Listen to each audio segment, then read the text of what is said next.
Hey, I am John Barker, and welcome to another episode of Here to Record, Show and Tell. And today we're going to take a look at pretty much everything that we use to record a conference. We come along with all the gear we can, and we set it all up, usually at the back of the room or down the side of an auditorium. We run a few cables, run some audio cables, run some video cables, and have all our cameras setting up, ready to go. Basically, I pretty much do all the filming myself, so this is very much a one-person rig where we only really have one moving camera because that's all I can control at one time. Everything is quite close together usually. Sometimes we put the wide camera on the back of the room very far away and it can just sit there and capture a wide shot. But in the particular example I'm going to show you today, everything is sitting right beside each other just based on the room that we had. And let's just take a look at it and look at the computer. So I took this B-roll during a conference that we filmed recently.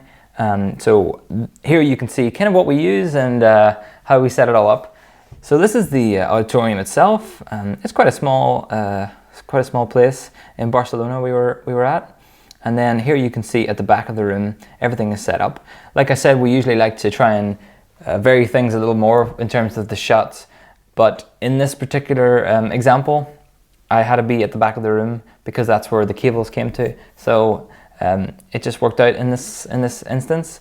So that's everything on the same table there. You can see pretty much everything at a glance. The two cameras and the ATEM switching hardware I've showed you before.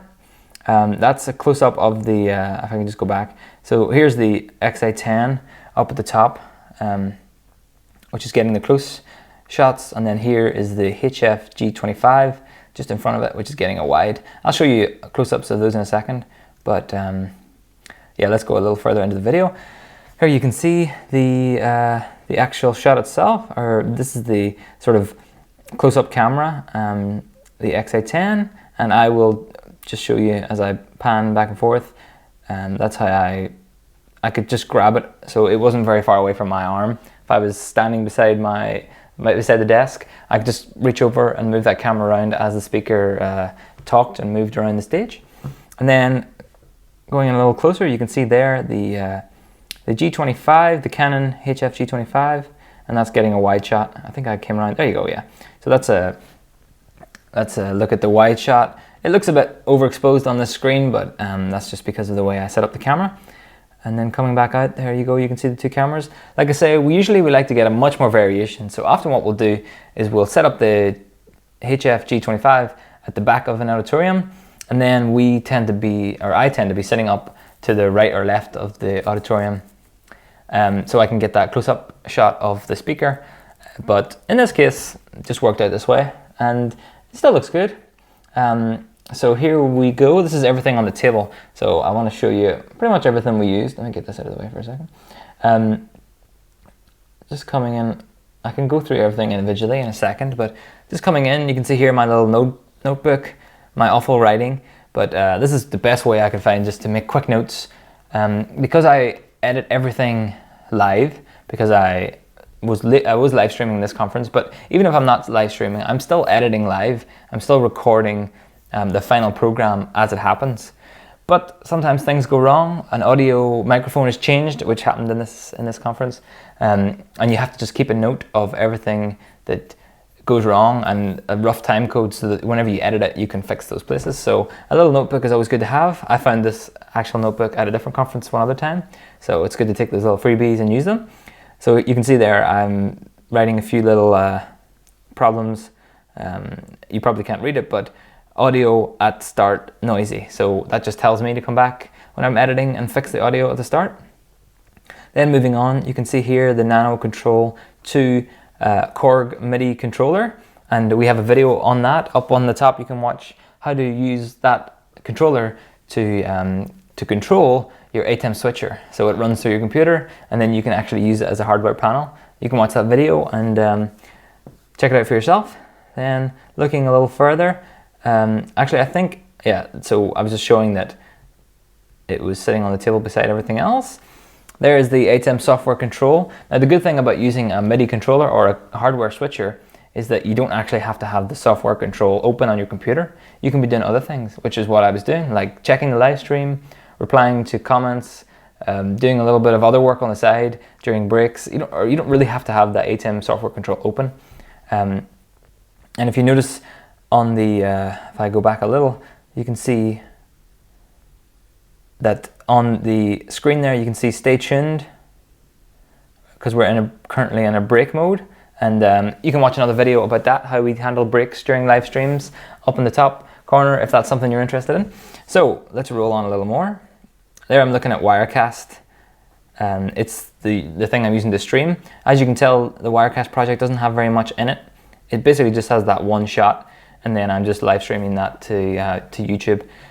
So Wirecast is kind of just sitting there and just working away, not really have to touch it. Just showing you a close-up of that stay tuned screen. And then you can see there a little countdown timer. So this was during lunchtime, so there was a nice long break, and people could see what time, how long before the conference started again, and also what was coming up after the break. So let's just keep scanning on. Here's a nice little close-up of the actual hardware or live streaming box that I kind of built. And also, once again, there's a video of that up here you can watch, how I put together this sort of on-the-road live streaming rig and TV studio rig. But at the front you can see all the inputs there coming out of the switcher, and on the bottom just below that screen you can see camera 1 comes in there, camera 2 coming in there, and then the presenter screens coming in right there, and that's all routed to the ATEM switcher inside. I'm just showing you all the camera inputs there. And then let's just shuttle on a bit more, and you can see over here on the sort of output side, you can see there's a program SDI. You can just about see it. It's a bit dark, but you can just about see there's a program SDI there. A couple of extra auxiliary that I didn't use for this one. There's a program HDMI. There's this one goes to the computer, my Mac, just to control the ATEM switcher. And then the internet in. So these sort of greenish, bluish cables are actually coming from the venue, bringing internet into this box. And then there's a router inside that's sending it all different places. And I'm just showing you that. Yeah, so that program SDI out, you can see it a bit better there. It's just heading over to the Intensity Shuttle, which is recording this is my master recording of the whole program, recording on SSD. And then a little bit further, you can see that program out over HDMI is just running into my Video Assist, which is kind of my backup recording, but also I use it as a monitor as well for the show. And then going on, yep, like I said, that's for the computer, and then this is the in of the internet. I'll just keep on heading on. Up here you can see the decimeter, and I just found some focus there. So this really isn't doing much in this instance.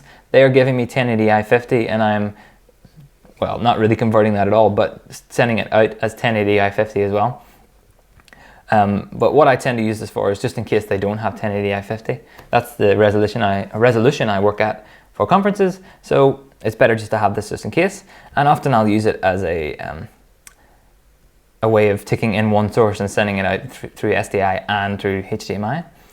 Here you can see my little AverMedia Live Gamer Portable. This is what I use to back up, so as a backup recording of just the presenter's notes. So in this instance, it's just sitting there and it's recording a nice little backup of whatever the presenter has on their screen.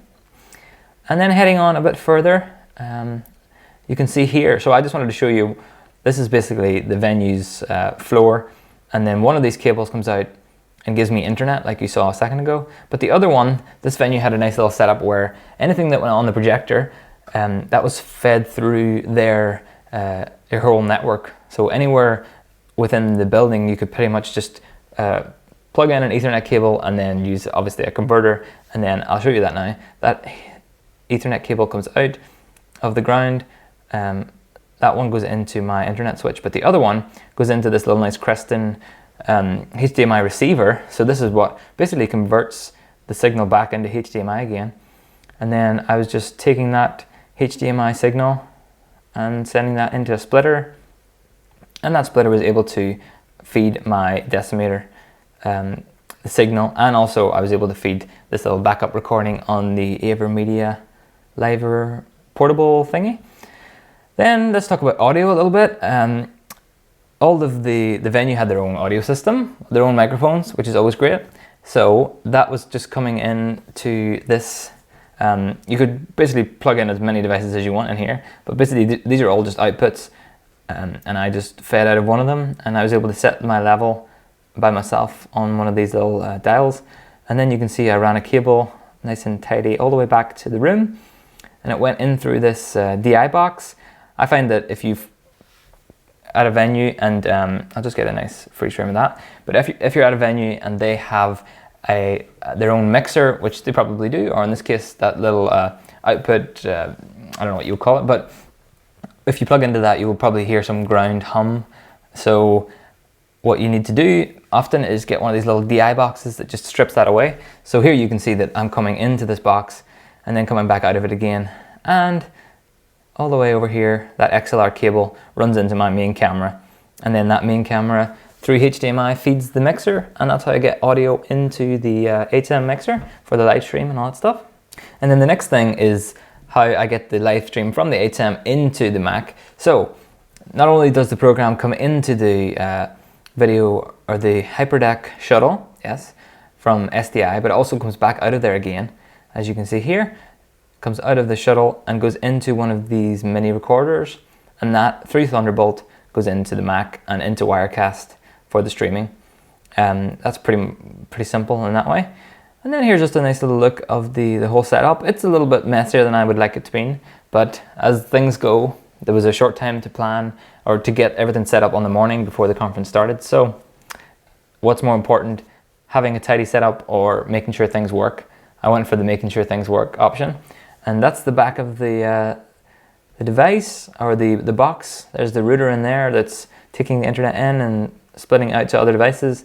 Also have my little Latte Panda mini computer in there. And that's pretty much it. I've got my nice little desk fans just keeping everything cool on the desk. I do get the odd person having a little smile at the fans. I think they think it's for me sitting at the back just to keep me cool, but it does a great job to keep this old ATEM 1ME switcher nice and cool. And that is it. Here's a nice wide shot. You can see the two big cases that I used to bring all this gear around. So that's why you'll see that the gear is not massive cameras and massive tripods and massive everything. It's quite small because I have to be able to carry it all myself in these two big large cases and a backpack. Everything you see above the table, on the table, all fits into these cases, and it just fits in very tightly. I'm just under the limit of the size of, or the weight of bags that I can bring on airplanes. So I'm pretty much where I need to be at in order to transport all this gear around Europe or wherever I may be for these conferences.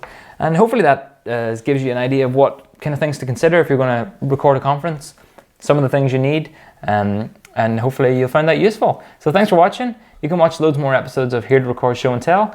And don't forget to subscribe. Let us know in the comments if you have any questions about any of this gear. We'll send you links, and there's a blog post in the description as well with links to all this cool stuff. So thank you for watching. I'll see you next time, and that's it. Bye-bye.